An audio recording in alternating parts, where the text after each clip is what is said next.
말씀 사도행전 20장 지난주간 6절까지 봤는데요. 이어서 7절부터 봅니다. 7절부터 12절까지 7절부터 12절까지입니다.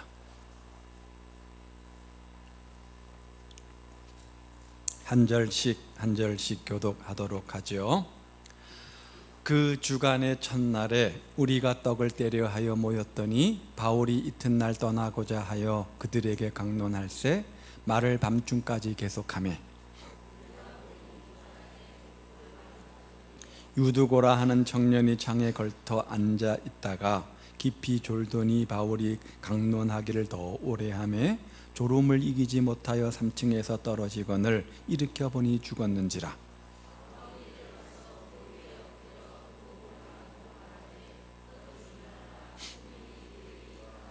올라가 떡을 떼어 먹고 오랫동안 곧날이 새기까지 이야기하고 떠나니라. 사람들이 아멘. 사도 바울이 3차 전도 여행을 다 마쳤습니다. 그리고 예루살렘으로 돌아가는 도중에 있습니다. 그런데 고대 트로이 제국의 항구 도시였던 드로아에 잠깐 거류하게 되어지죠. 잠깐 체류하게 되어집니다. 그는 거기서 잠시 머물면서 성령으로 뜨거운 집회, 부흥 집회나 말씀 집회나 예배를 드리게 되었습니다. 즉 바울이 3차 전도 여행을 마치면서 드로아에서 고별 설교를 하게 되어진 거죠. 내일이면 떠납니다. 다시는 이 성도들을 언제 만날지 기약이 없습니다. 어쩌면 이번 만남이 마지막 만남인지 모릅니다. 그런 생각을 하니까 안타까운 생각이 앞을 가렸겠죠. 그러니까 어떻습니까? 사도 입장 속에서 좀 더 진리의 말씀을, 좀 더 생명의 말씀을, 좀 더 은혜의 말씀을 하나라도 더 가르쳐주고 싶은 것, 하나라도 더 이야기해주고 싶은 그런 어떤 영적 욕심이 앞서지 않았겠습니까? 그래서 예배 시간이 좀 길어진 것 같습니다. 아니, 설교 시간이 좀 길어진 것 같습니다. 그래서 깊은 밤이 될 때까지 시간이 늘어지죠. 유두고라 하는 청년이 3층 창가에서 말씀을 듣다가 그만 졸다가 떨어져 죽게 되어지는 일이 발생하게 되어집니다. 교회에 와서 예배를 드리다 말씀을 들었다 사람이 죽었다. 좋은 일입니까? 나쁜 일입니까? 나쁜 일이잖아요. 시험거리입니까? 시험거리잖아요. 그렇죠? 얼마나 시험거리입니까? 문제가 됐겠죠. 설교는 중단되고 바울은 그 청년에게 가서 그를 위로해주고 또 기도해주고 간절히 하나님께 기도했더니 생명이 다시 소생했다. 성경은 이렇게 말합니다. 그리고 전화위복이라고 하죠. 놀랐던 성도들은 오히려 그 일로 인해 가지고 많은 위로와 신앙의 힘을 얻었노라. 성경은 이렇게 매듭을 짓고 있습니다. 오늘 우리는 이 유두고 사건을 통해서, 유두고를 일으킨 사건을 통해서 우리의 삶을 한번 돌이켜 보려고 합니다. 몇 가지 영적 교훈들을 생각해 보려고 합니다. 이 말씀을 통해서 먼저 나 자신의 삶을 살펴보면서 나는 과연 이 유두고 같은 어떤 영적인 잠, 신앙의 잠에 빠져 있지는 않은지 스스로 생각해 보고 늘 주님의 은혜 가운데 거하는 삶을 살기 위해서 다시금 다짐하며 결단하며 도전하는 그런 은혜의 시간들이 되시기를 우리 주님의 이름으로 축복을 드립니다. 오늘 본문에 등장하는 청년 유두고는 어려움을 만났는데 만날 소지가 몇 가지 있었습니다. 그런 어려움과 환난을 당할 몇 가지 소지 이유가 있었는데 첫 번째는 위험한 곳에 앉아 있었기 때문입니다. 위험한 곳에 앉아 있었기 때문입니다. 여기 창가라고 하는 위험한 곳은 말씀 듣는 마음의 자세를 이야기해 주는 거고요. 또 신앙생활에 방해되는 장소를 이야기해 주고 있는 겁니다. 오늘 본문에 보면 구체적으로 언급되어져 있지 않지만 드로아 교인들의 어떤 신앙의 모습을 우리가 몇 가지 유축해서 설명해 볼 수 있습니다. 무슨 말이냐? 드로아 교회 교인들은 은혜 받는 일에 열정적이었다는 겁니다. 어떻게 해요? 주일 예배에 열심히 모였습니다. 주일 예배에 열심히 모였습니다. 모두가 주일 예배에 열심히 참석했습니다. 그런 다음에요, 오늘 본문에 보니까 또 언제 모였다고요? 밤에 다시 모였습니다. 한 번이라도 더 모여 은혜를 받고자 열망했다는 증거가 여기에 있습니다. 저녁 때 또 모인 겁니다. 그리고요, 모였는데 얼만큼 모였습니까? 많이 모였습니다. 어떤 교회는요, 주일 오전 예배에 100명이 예배를 드립니다. 그런데 주일 오후 예배 몇 명이 예배 드리냐면 99명이 예배 드립니다. 수요 예배는 몇 명이 예배 드리냐면 98명이 예배 드립니다. 에이, 그런 교회가 있을까? 정말로 있습니다. 저 구리에 가면 있습니다. 제가 아는 집사님 다니는 교회인데 정말 그렇습니다. 그런 교회도 있습니다. 드로아 교회가 그랬다는 거예요. 많이 모였어요. 비좁은 다락방에 최대한 모였습니다. 운신할 틈이 없을 정도로 많이 모였습니다. 어쩌면 자리가 없었으니까 창가에 앉았겠지요. 또요, 밤을 지새우며 날이 새기까지 뭐 했습니까? 철야하며 뭐 했습니까? 은혜를 갈망했잖아요. 함께 모여 예배드리고 말씀 듣고 기도하며 찬송했겠죠. 이것이 드로아 교회 성도들의 모습입니다. 여러분은 어떠합니까? 여러분은 어떠합니까? 오늘 우리에게도 이런 열망이 있기를 주님의 이름으로 축복을 드립니다. 모이기를 패하는 어떤 자들의 습관과 같이 하지 말고 그날이 가까움을 볼수록 더욱더 그리하자라는 주님의 말씀처럼 이 말세가 다가오는 이 시대에 날마다 모여 힘쓰기를 바랍니다. 왜 모여야 됩니까? 함께 예배하며 함께 기도하며 찬송하기 위했죠. 함께 성도의 교제를 나누기 위한 것이겠죠. 함께 모여 서로 기도하며 은혜를 나누는 성도의 교제의 풍성함을 경험하는 우리 모두 되시기를 주님의 이름으로 축복을 드립니다. 성령님은 열심히 모이는 곳에 임하십니다. 성도들 모두가 함께 뜨겁게 기도하고 찬송하는 곳에 성령님은 역사하시며 강한 감동과 진동으로 역사하시는 겁니다. 그래서 마태복음 18장에 보니까 너희가 두세 사람이라도, 그 다음에 뭐예요? 내 이름으로, 예수의 이름으로 모인 곳에 나도 그들과 함께 하겠다. 너희가 함께 기도하면 하늘에서 열릴 것이요 하늘에서 막힐 것이요, 이렇게 말씀하지 않습니까?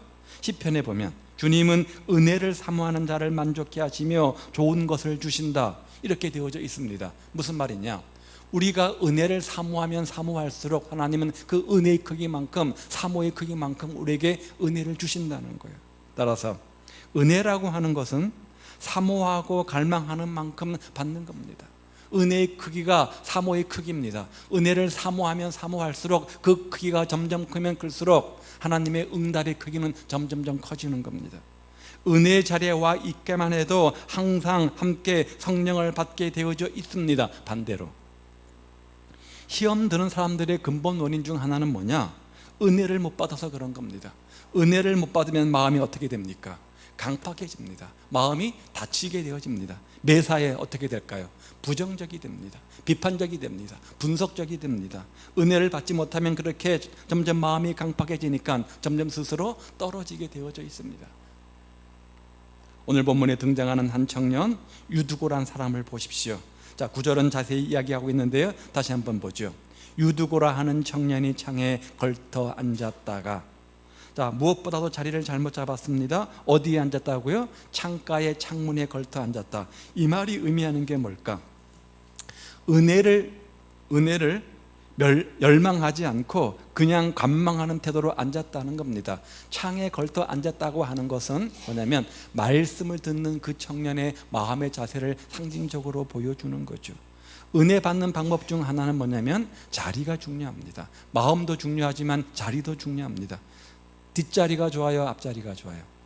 왜요? 하여간 앞자리가 좋아요. 그렇죠? 예. 영적 전자파가 앞자리가 강합니다. 자, 그런데 하나님 말씀을 들으러 온 사람이 창에 걸터 앉았다? 창에 걸터 앉았다? 얼마나 잘못된 자세입니까? 얼마나 잘못된 자세입니까? 이런 마음의 자세로는 은혜 받을 수 없다는 거예요. 은혜 받을 수 없다는 거예요. 아마 창에 걸터 앉았다, 이 말의 의미는 거기에 앉아가지고 어디 한번 해봐라, 내가 들어볼게, 내가 분석해볼게, 내가 한번 따져볼게, 아마 이런 마음일 겁니다. 아니면 제3자가 되어서 방관자가 되어서 팔짱 탁 끼고 하면 그런 자세였을 겁니다.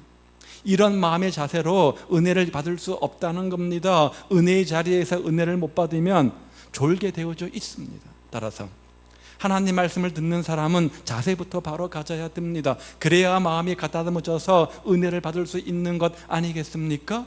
또한 창에 걸터 앉았다의 또 한 가지 신령적 해석은 교회와 세상 중간 지점에 있는 상태, 그러니까 믿는 등 마는 등 덥지도 않고 차지도 않는 애매모호한 신앙 상태의 삶, 이것을 가리킨다고 해요. 자, 그런데 이런 신앙의 회색지대에서 헤매는 사람, 그런 미온적 신앙 상태에 있는 사람, 그런 사람들이 뜨거운 성령의 역사를 경험할 수 있습니까? 하나님의 은혜를 경험할 수 있습니까? 하나님의 응답과 축복을 경험할 수 있습니까? 말씀의 은혜가 임할 수 있습니까? 그렇지 않잖아요. 그렇지 않잖아요. 록펠러가 이야기했습니다. 축복받는 여러 가지 비결 중에 첫 번째가 뭐였냐면, 예배당 가가지고 어디에 앉으라고요? 앞자리에 앉아라. 맨 앞자리에 앉는 것이 은혜를 받는 방법이다, 이렇게 강조하지 않았습니까? 무슨 말이에요? 앉는 태도부터가 중요하다는 거예요. 앉는 태도부터가 중요하다는 거예요. 은혜를 받고자 열망하는 사람, 마음으로 자세를 잘 취해야 된다는 겁니다. 그리고 말씀이 가슴에 와 닿을 때마다 아멘으로 입을 열어야 한다고 하지요. 제가 어저께 용인의 어떤 교회 유임식과 임직식에 있어 다녀왔는데요, 그 교회는 저희보다 더 작은 교회입니다. 그런데 한 가지 저희보다 더 나은 것은 있는데, 뭐냐면 아멘을 잘 하시더라고요. 아멘을 잘 하시더라고요. 예. 저희 교회는 다 아주 그 신사들만 계셔서, 아주 양반들만 계셔가지고 참 아멘에 인색합니다. 물론 몇 분을 제외하고는. 여러분 어떻습니까? 참 우리 아멘에 인색하지 않습니까? 아멘 잘 하시면 누가 좋을까요? 설교하는 저가 좋겠죠. 설교하는 제가 좋겠죠. 예. 반응해 주시니까 신바람 나는데, 아멘을 안 하시니까 제 설교를 듣고 있는 건지, 지금 제 설교가 마음에 안 드는 건가? 그런 마음들이 듭니다. 내년부터는 여러분 아멘 좀 잘하시기 바랍니다. 아멘? 예. 이 정도는 돼야죠.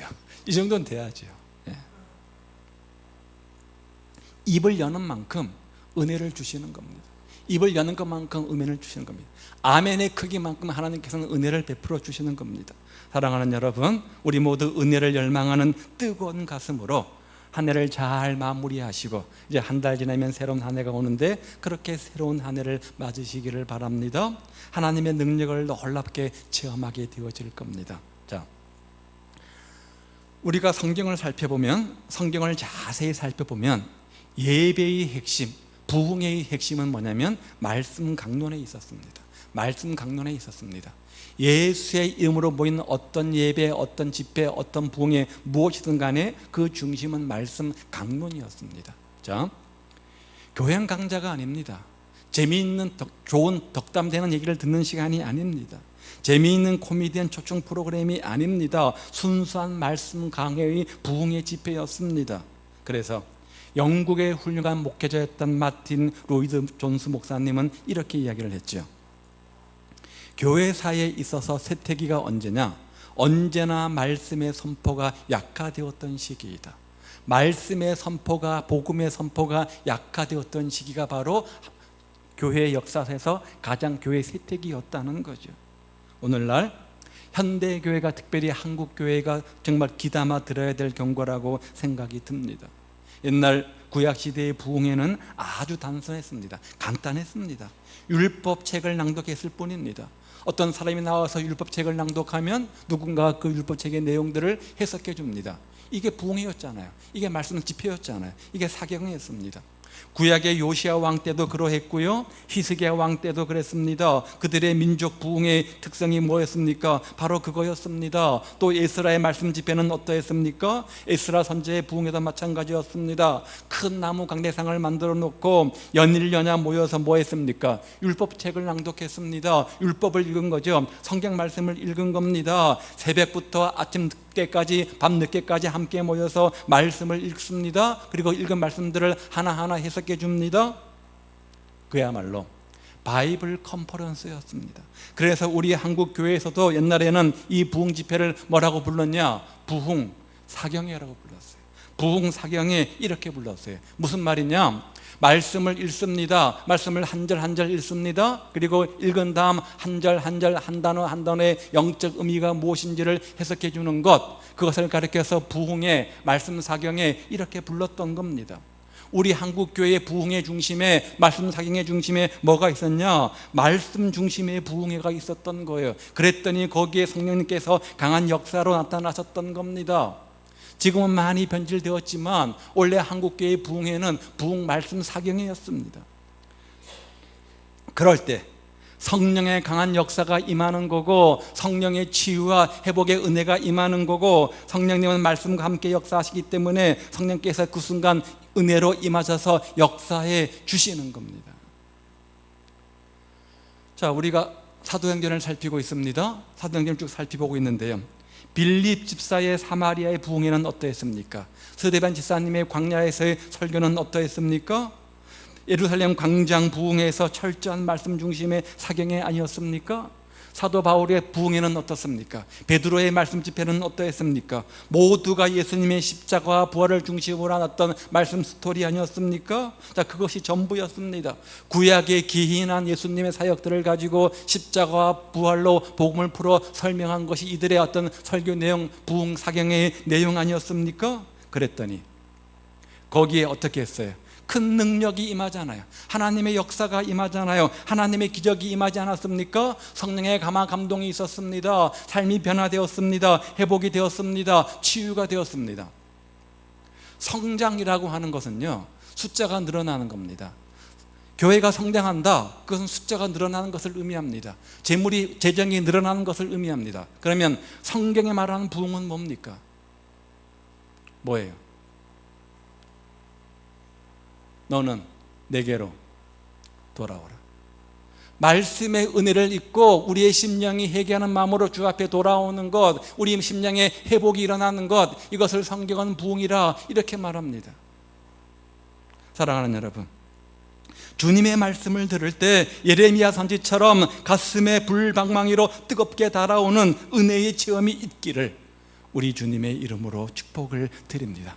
정말 말씀이 가슴에 부딪혀오고, 말씀이 내 마음속에 새겨지고, 말씀이 내 삶 속에 각인되고 남아야 합니다. 변화 사건이 일어나야 됩니다. 예수님을 인격적으로 만나게 되어지면 하나님의 사람으로 온전케 되어지는 축복이 임하게 됩니다. 그 진리의 말씀이 내 마음속에 심어지면 우리는 하나님의 사람으로 변화를 경험하게 됩니다. 그래야 성령의 감동으로 영적 향상이 이루어지는 거잖아요. 그러므로 부흥이든 예배이든 말씀이든 모든 집회 중심은 뭐냐? 말씀입니다. 말씀의 영적 능력을 우리가 다시 체험하는 겁니다. 그 말씀을 읽고 그 말씀이 우리 마음속에 살아 역사해서 우리 영혼의 골수를 쪼개는 진리의 말씀이 되어서 하나님의 사람으로 온전케 되어지는 그런 축복을 경험하는 거예요. 그런데 오늘 드로아 교인들이 어땠다고요? 이랬다는 거예요. 해질 무렵 저녁에 다시 모였습니다. 그래서 해 뜨는 다음날 아침까지 밤을 꼬박 새면서 말씀으로 충만한 부흥회를 가진 겁니다. 여러분에게도 말씀과 성령이 충만하셔서 기도와 회개, 삶의 변화가 있기를 우리 주님의 이름으로 축복을 드립니다. 생명의 말씀, 진리의 말씀을 사모하고 그 말씀이 우리의 심령 속에 심겨지면 30배, 6배, 30배 열매, 60배, 100배 열매를 맺게 되어지고 우리의 심령의 변화가 일어나고 회복이 일어나고 반드시 부흥이 일어나게 되어져 있습니다. 또 영적 생기와 열정의 회복이 뜨겁게 타오르게 되어져 있습니다. 그래서 미국의 유명한 로리 렐론드 목사님은 이렇게 말했어요. 성령의 두나미스, 오직 성령이 너희에게 임하시면 너희가 그 다음에 뭐죠? 권능을 받고 그 권능이 두나미스입니다. 두나미스, 폭발한다는 거죠. 성령의 강력한 핵폭발이, 성령의 능력이 내 속에 자유롭게 역사하시는 그 부흥이 우리의 심령에 필요하다. 우리의 삶이 은혜를 받으려면, 삶의 변화를 얻으려면 성령의 강력한 역사가, 권능이 어디에요? 내 삶 속에 있어야 되는 거예요.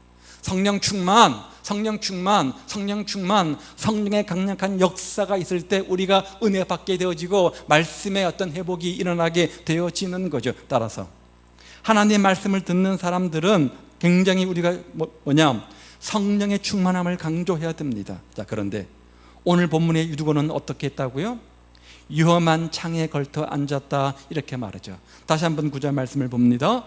유두고라 하는 청년의 창에 걸터 앉았다가, 유두고는 지금 하나님 말씀을 듣는 자리에 있었습니다. 뭐 하는 자리였습니까? 하나님 말씀을 듣는 자리에 있었습니다. 예배를 드리고 있었습니다. 말씀을 듣고 있었습니다. 그런데 그가 앉은 자세가 바르지 못함으로 인해서 이런 어려운 사건가 발생하지 않았습니까? 무슨 말이에요? 그런 마음의 자세로 은혜를 받을 수 없다는 거예요. 그런 마음의 자세를 가지고 있으면 하나님의 은혜가 임할 수 없다는 거예요.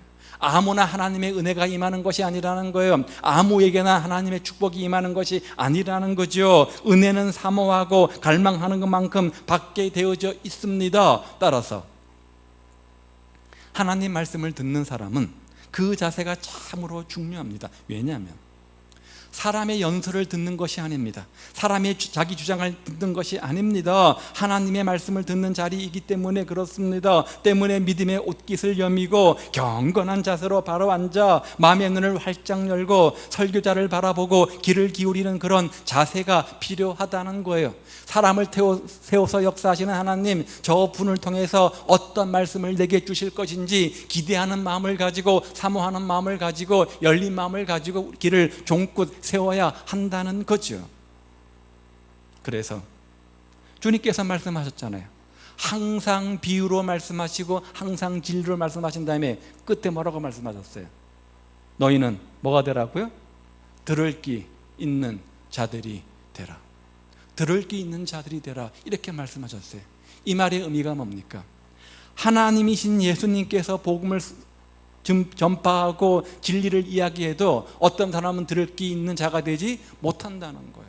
그러니까 들을 귀 있는 자가 되라, 이렇게 말씀하시는 거죠. 또 무슨 어떤 마음의 밭을 가지라고요? 옥토밭을 가지라고 말씀하셨어요. 길가밭도 있고 돌짝밭도 있고 가시밭도 있는데 이왕이면 옥토밭이 되라, 이렇게 말씀하지 않으셨습니까? 말씀을 들을 때 모두가 옥토밭이 되어서 아멘으로 은혜 받는 것이 아니라 길가밭이 있는 사람도 있고 돌짝밭 사람도 있고 또 뭐 있어요? 또 있다는 거예요. 하여간 그래서 옥토밭이 되라는 거예요. 그런데 유두고는 창가에 앉아 있었고 그것도 3층 창위에 앉아 있었습니다. 그래서 떨어지는 사고가 나게 되었고 자신도 다쳤습니다. 다른 사람들이 말씀 듣는 자리도 해방해 놓았습니다. 말씀 듣는 자세가 무엇보다 중요하다는 거예요. 다 같이 앉아 있지만, 다 같이 예배를 드리고 말씀을 듣지만, 어떤 사람은 들을 끼는 자가 되어서 은혜 받는 데 선수가 되어서 옥토밭이 되어서 30배, 60배, 100배 열매를 맺고 그 말씀이 살아 움직여서 내 영혼의 골수를 쪼개고 하나님의 사람으로 온전케 되어지고 성숙과 성화와 변화가 일어나는 사람이 있는가 하면 그저 한 귀로 듣고 한 귀로 흘러버리는 아무 의미 없는 말씀이 되는 경우도 있다는 거예요. 또 한 가지, 이 말씀은 우리가 믿는 사람으로서 가지 말아야 할 장소가 있는데 영적으로 도움 안 되는 곳은 가지 말아야 된다, 장소적 문제를 이야기합니다. 자, 베드로 보십시오. 주님께서 십자가에 달려 죽으실 것을 여러 번 예언하셨는데 그가 주장한 것이 뭡니까? 모든 사람이 주님을 버릴지라도 나는 버리지 않을 거고 죽을지라도 그렇게 하지 않을 것이라고 호언장담 큰 소리를 치지 않았습니까? 자신의 능력을 과신하는 거죠. 주님께서 경고하셨습니다. 주의를 주셨습니다. 겟세마네 동산에서 경고하셨고 여러 번 경고하셨습니다. 그럼에도 불구하고 교만의 자리에 앉아 있다 보니까 어떻게 했어요? 겟세마네 동산에서 깊은 영적 잠에 빠지지 않았습니까? 주님께서 3번이나 가까이 와서 경고하셨음에도 불구하고 그 위험한 자리를 빠져나오지 못했습니다. 그 결과 수제자이면서 예수님의 으뜸 제자이면서도 예수님을 3번이나 부인하고 도망하는 처량한 신세가 되지 않았습니까? 사랑하는 여러분, 이 말씀을 들으면서 여러분 각자를 한번 돌이켜 보시기를 바랍니다. 과연 나는 말씀을 듣는 나의 태도는 어떠한가? 하나님의 진리의 말씀을 듣는 나의 태도는 어떠한가? 하나님께 나와 예배 드리고 있는데 주 앞에 드리는 예배의 태도, 예배 드리는 나의 자세는 어떠한가? 혹시 내가 서 있는 이 자리가, 혹시 내가 처해 있는 이 자리가 위험한 자리는 아닌가? 나는 기도하는 자리, 나는 예배하는 자리, 나는 찬송하는 자리, 말씀을 주야로 묵상하는 그런 자리에 앉아 있는데, 앉아 있어야 되는데 혹시 구경꾼의 자리, 혹시 방관자리의 자리, 혹시 불평하는 자리에 앉아 있지는 않는지 스스로 자문자답해 보시기를 바랍니다. 만약 그렇다면 빨리 그 자리를 벗어나시기를 바랍니다. 그 자리에 앉아 있는데 별로 어려움 없고 별로 하나님의 징계가 없는 것처럼 느껴질지 모르겠습니다. 그러나 그럼에도 불구하고 빨리 벗어나시기를 바랍니다. 거기에 안주하시면 안 됩니다. 안심하시면 안 됩니다. 만일 벗어나지 아니하면 반드시 언젠가 유두고가 경험한 이 환난과 아픔과 실패를 경험하게 되어져 있습니다. 사단에게 당하여 쓰러지고 실패하고 죄를 지어서 하나님의 품에서 멀리 떠나는 자리에 들어가게 되어집니다. 따라서 이 말씀 들으시고 나의 자리를 바라보시고 하나님의 자녀로서 하나님의 일꾼으로서 설 자리가 아니라고 생각이 되면 빨리 하나님의 품으로 옮기시기를 우리 주님의 이름으로 축복을 드립니다. 유두고의 첫 번째 문제는 함께 예배하는 동력자였습니다. 그럼에도 불구하고 말씀을 들을 때, 예배를 들을 때 말씀에 듣는 자세, 예배의 자세가 잘못되었다는 거죠. 두 번째는 깊이 졸았습니다. 9절 말씀 다시 한번 보죠. 유두고라 하는 청년이 창에 걸터 앉았다가 그 다음 뭐라고요? 깊이 졸더니. 창에 걸터 앉았다와 깊이 졸다는 상관이 있는 겁니다. 자, 깊이 졸았다는 것은 결과고요. 원인은 뭡니까? 창에 걸터 앉았다는 겁니다. 말씀을 듣긴 듣지만 마음문을 닫고 말씀을 제대로 아멘으로 은혜로 받지 못하니까 그 결과 나타나는 현상이 뭐냐? 조는 겁니다. 이건 다른 말로 영적 무감각 속에 빠져 있었다는 거죠. 현대 번역 성경에 보면 몹시 졸았다, 몹시 졸았다 이렇게 번역해 놓았습니다. 이 말의 의미는 은혜 받는 일에 관심이 없었다는 거예요. 말씀을 듣고 그 말씀을 어떻게 내 삶 속에 구체적으로 실천 적용해서 내 삶의 변화를 가져올까, 여기에 관심이 없었다는 거예요. 그냥 편하게 졸았다는 거예요. 아무 부담 없이 편하게 졸았다는 거예요. 아, 졸면 안 되는데 왜 졸립지? 이런 부담도 없이 졸리니까 그냥 눈 감고 잤다는 거예요. 여하튼 은혜를 못 받으면 그 다음 나타나는 현상이 뭡니까? 말씀 들을 때 졸립니다. 졸리니까 결국 뭐요? 3층에서 떨어져 죽죠. 이에 대해서 스펄전 목사님 아시죠? 이렇게 말씀하셨대요. 없네요. 자, 만일 오늘날 우리가 설교 시간에 졸다가 죽는다면 우리를 되살려줄 사도들이 없다는 점을 명심하십시오. 과거에는 졸다가 죽어도 사도들이 살려줬는데 지금은 살려줄 사도가 없으니까 졸라는 얘기, 졸지 말라는 얘기예요. 졸지 말라는 거예요. 안 살려줘요. 못 살려줘요. 중요한 점은 은혜를 못 받으면 못 받을수록 스스로 자신의 영적 상태는 도태되고 만다는 거예요. 침체되고 만다는 거예요. 유두고는 3층의 누각의 창에 위험한 곳에 앉아 있을 뿐만 아니라 깊이 졸았다고 성경은 이야기합니다. 목자인 사도 바울의 마음을 조금만 이해했더라면, 설교자의 마음을 조금만 이해했더라면 그렇게 대놓고 자지는 못했겠죠. 그만큼 뭐가 떨어진 거예요? 은혜가 떨어진 거예요. 그만큼 영적으로 무감각해진 거예요. 영적으로 냉랭해진 거예요. 사랑하는 여러분, 본문의 유두고 바울의 안타까운 사랑과 마음을 물음으로 말씀 듣는 시간에 깊이 졸다가 떨어졌잖아요. 참으로 그런 안타까운 모습을 보면서 그 모습이 우리의 모습은 아닌지 한번 스스로 돌이켜 보시기를 바랍니다. 우리가 말씀을 들을 때마다 말씀을 온전히 듣지 못하도록 만드는 방해 요소들이 몇 가지 있습니다. 하나는 말씀을 들을 때 주변에 시끄러운 소리입니다. 뭐 지나가는 차 소리라든지 우리 안에서 갑작스럽게 울리는 띠링 하는 핸드폰 소리라든지 뭐 이런 소리들이 우리가 집중해서 말씀을 못 듣도록 하죠. 따라서 여러분, 예배당에 들어오실 때 반드시 할 첫 번째 일은 뭐냐면 핸드폰을 무음으로 하거나 진동으로 해 놓으시기 바랍니다. 상대방을 위한 배려, 매너이겠죠. 또요, 한 가지는 잡생각입니다. 잡생각. 언제 이 잡생각이 듭니까? 기도할 때입니까? 찬송할 때입니까? 광고 들을 때입니까? 아니면 설교 들을 때입니까? 설교 들을 때 아닙니까? 그렇죠? 예. 기도할 때는 잡생각이 안 납니다. 찬송 부를 때는 잡생각이 안 납니다. 그런데 꼭 어디요? 중요한 말씀 들을 때는 잡생각이 떠오르죠. 지금 몸은 여기에 앉아 있지만 마음은 지금 엉뚱한 곳에 가 있습니다. 이게 뭐예요? 잡생각입니다. 지금 모습으로는 말씀을 듣지만 지금 마음 중심으로 엉뚱한 생각을 하고 있습니다. 잡생각입니다. 그것이 우리가 온전히 말씀을 듣는데 방해되는 요소입니다. 또 한 가지 있는데 뭘까요? 졸음입니다. 졸음입니다. 이렇게 히터를 따뜻하게 틀어놓으면 졸립죠? 졸립죠? 자, 설교하는 목사님이 졸립도록 만드는 게 한 가지 원인이고요. 그렇죠? 저처럼 설교하면 졸릴 겁니다. 또요, 특별히 피곤해서 어쩌다 조는 경우도 있습니다. 그런데 문제는 항상 조는 사람들이 있습니다. 이것은 어떤 문제입니까? 습관의 문제입니다. 습관의 문제입니다. 항상 조는, 이상하게도 설교가 시작되면 자연스럽게 좁니다. 더 놀란 것은 설교가 끝나면 안 깨웠는데 눈을 번쩍 뜹니다. 기가 막힐 일이죠. 그렇죠? 대부분의 경우는 뭡니까? 습관입니다. 습관입니다. 이런 경우는 성도들의 말씀의 은혜를, 말씀의 맛을 모르기 때문에 나타나는 현상입니다. 자, 오늘 여러분의 영적 상태는 어떻습니까? 오늘 여러분의 영적 상태는 어떻습니까?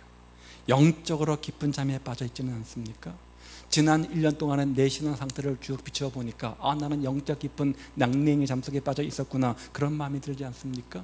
기도의 감격이 있습니까? 예배의 감동이 있습니까? 말씀의 은혜가 있습니까? 신앙생활의 즐거움이 있습니까? 구원의 감격이 있습니까? 성도와 교제의 즐거움이 있습니까? 사랑하는 여러분, 잠자는 신앙이 되어서는 안 됩니다. 예수의 이름으로 잠자는 여러분의 신앙을 깨우시기를 바랍니다. 언제 주님 다시 올지 모르는 이때에 우리가 지혜로운 다섯 처녀가 되어서 영적으로 깨어 각성해야 되지 않겠습니까? 잠자는 신앙은 우리를 시험들게 만듭니다.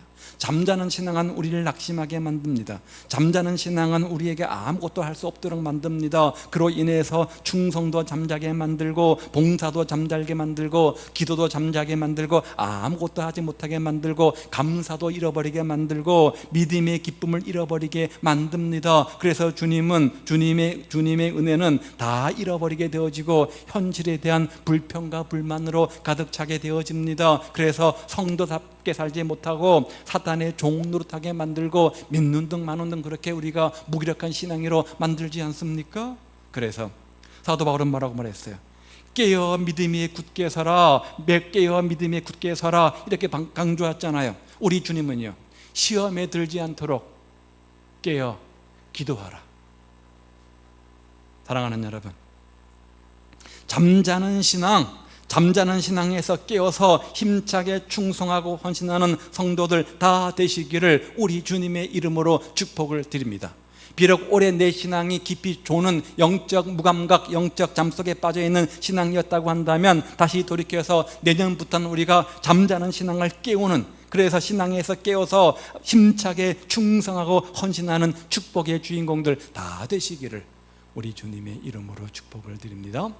유두고는 말씀을 듣는, 예배를 드리는 태도가 잘못되었기 때문에 그 결과 깊은 영적 잠속에 빠져 있었습니다. 세 번째, 그래서 그 결과 문제를 만드는 사람이었죠. 무슨 말이냐? 자, 자신의 문제로 인해서 은혜 받는 자리가 어떻게 됩니까? 멈추게 됩니다. 스톱되어집니다. 그는 열심히 말씀을 듣는 성도들을 방해했습니다. 자신이 잘못되니까 자신만의 문제가 아니라 그 사람이 소속되어 있는 공동체의 문제가 생긴 거죠. 설교자가 안타까운 마음으로 달려가는 바람에 말씀을 선포하는 일을 중단하지 않았습니까? 그리고 그 자신으로 말미암아 이들에게 근심과 두려움을 주게 되었습니다. 좋은 영적 지금 모임에 이런 문제가 생겼으니까 근심과 걱정에 앞선 것은 사실이겠죠. 성도들 중에는 항상 어려운 문제를 만날 때마다 그 문제를 지혜롭게 잘 해결하는 사람들이 있습니다. 아주 지혜롭게 합리적으로 잘 극복하는 사람들이 있습니다. 이런 분들은 어떤 환난이나 어려움이 와도 기도하면서 주님을 의지하고 인내하면서 주님 주시는 지혜 가운데 닥친 문제를 잘 해결합니다. 성경의 요셉이 그런 사람이죠. 옥에 갇히는, 또 노예 생활을 하는 여러 가지 문제들이 있었습니다. 사람의 힘으로 어떻게 할 수 없는 억울함이 있었습니다. 그럼에도 불구하고 자신의 지혜와 능력들을 의지하지 않고 하나님께 지혜를 구하고, 그래서 잘 문제를 해결해서 자신도 살고 남도 살도록 해서 하나님께 영광 돌리는 그런 사람이었죠. 자, 그 정도의 큰 일은 아니더라도 교회나 가정이나 자신에게 문제가 있을 때 그것을 우리가 극복하는 사람이 되어야 합니다. 그런데 어떤 분들은 많은 교회 안에서 시련이 오히려 축복이 되고 교회가 평화를 끼치게 되어지는데, 반대로 문제를 만들어내는 사람들이 있는 경우를 보게 되어지죠. 이런 분들은 아무것도 아닌 것 같은데 그냥 덮고 넘어가는 되는데, 그냥 이해하고 넘어가는 되는 문제인 것 같은데, 그런 문제를 어떻게 합니까? 더 큰 문제로 만들어서 교회에서 이슈화하죠. 그래서 교회를 평화롭게 하지 못하게 만들고 남의 마음을 상하게 하고 아프게 하고 교회를 문제 있는 곳으로 만들어 버리는 경우가 있습니다. 자, 구약의 한 인물을 들라면 고라라는 사람이 있습니다. 고라는 이스라엘 출애굽 시대의 사람이죠.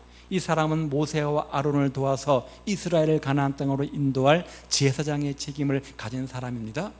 그냥 평신도가 아니라 제사장이었으니까 모세만큼은 아니었지만 함께 큰 영향력을 끼치는 그런 지도자의 사람이었던 겁니다. 그런데 이 사람은 그 본래의 사명을 잃어버리고 하나님이 특별히 모세를 사랑하시는 그 손길에 시기하고 질투하는 마음을 갖게 되어집니다. 그래서 모세를 미워한 나머지 많은 동조 세력을 만들어 가지고 모세를 비방하고 대적하잖아요.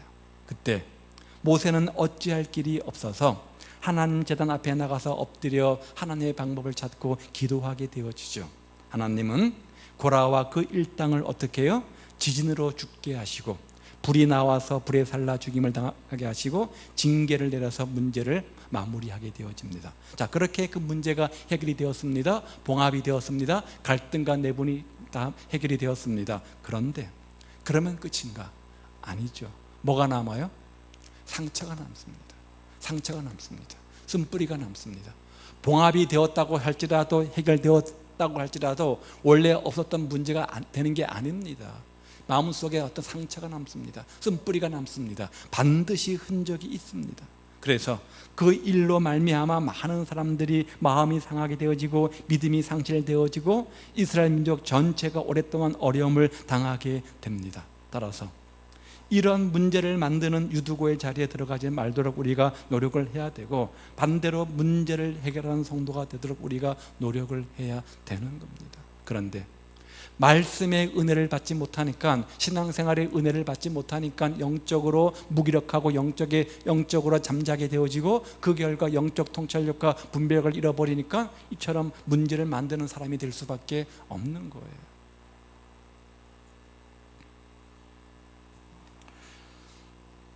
어린아이 같은 신앙이면 문제를 해결하지 못하고 문제를 만들게 되어집니다. 믿음이 어린아이 같을 때에는 없는 문제도 큰 문제로 만들어내지만, 믿음이 장성하고 믿음이 성장하면 닥친 문제도 해결하고 어려운 일들을 잘 해결하고 나도 기쁘고 남도 즐겁고 하나님께 영광 돌리는 삶을 살게 되어집니다. 또 내 주장만 옳다, 내 생각만 옳다, 내 방법만 옳다 고집하게 되어지면 그것이 갈등의 요인이 되어지지 않습니까? 서로 이해하고 서로 인정하고 서로 타협하고 서로 용납하고 수용하는 모습이 우리 가운데 필요합니다. 그럴 때 그 문제를 만드는 사람이 아니라 문제를 봉합하고 문제를 해결하는 사람이 될 수 있는 겁니다. 오늘 아침 우리가 유두고의 모습을 살펴보았습니다. 이 모습을 보면서 우리 각자의 모습을 볼 수 있기를 바랍니다. 말씀을 듣는 예배를 드리는 우리의 마음 자세는 어떠합니까? 들을 게 있는 자들이 되기를 원합니다. 옥토밭이 되기를 원합니다. 하나님의 말씀의 은혜를 사모하는 사람들이 되시기를 바랍니다. 신앙의 잠에서 깨어나시기를 바랍니다. 문제를 만드는 사람이 아니라 문제를 해결하는 요셉 같은 삶이 되셔서 여러분을 하나님의 자녀로 부르시고 교회의 일꾼으로 택하신 그 하나님의 뜻을 이루어드리는 귀한 성도들 다 되시기를, 새해에는 그렇게 착하고 충성된 종들 다 되시기를 우리 주님의 이름으로 축복을 드립니다. 기도하겠습니다. 오늘 본문이 우리에게 교훈하는 것이 무엇입니까? 한 해를 마무리하고 새해를 준비하는 시점에서 오늘 우리는 유두고처럼 올 한 해 우리의 신앙이 신앙의 잠에서 정말 잠에 잠들어 있지는 않은지 생각해보고 그런 영적 신앙의 잠에서 깨어서 우리가 영적 통찰력과 분별력을 가지고 주님의 자녀로 교회의 일꾼으로 택하신 직분들을 잘 감당하여서 하나님께 영광 돌리는 그런 삶이 되게 하옵소서. 우리 모두를 신앙의 잠에서 다 깨워 주옵소서. 함께 기도합니다.